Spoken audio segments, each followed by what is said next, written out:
ఒక చిన్న పిల్లవాడు ఈవిడ దిగిన తట్టలు అందుకుని అవతల పోసేస్తున్నాడు, ఈవిడి శ్రమ లేకుండా చేస్తున్నాడు.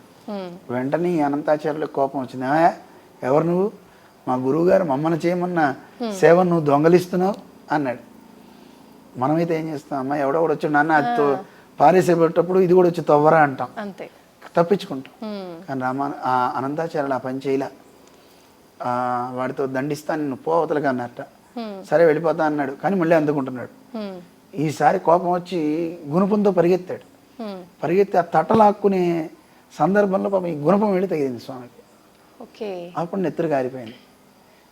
తలా ఆ పిల్లవాడు పరిగెత్తేసాడు, వెళ్ళిపోయాడు.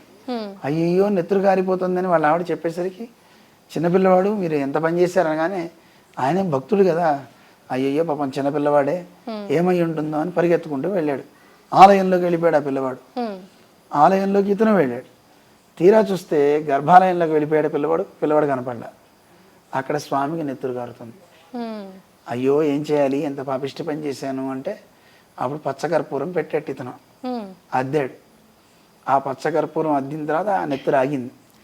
అప్పుడు అర్చకులంతా తర్వాత దాన్ని తీసేస్తాను, లేదు నా భక్తుడు నన్ను కొట్టాడని తెలియాలి అందరికీ, భక్తుడి కోసం నేను ఏ పనైనా చేస్తానని కూడా తెలియాలి అందరికీ అనేది ఒక చిహ్నంగా ఇప్పటికీ స్వామి ధరించాడు.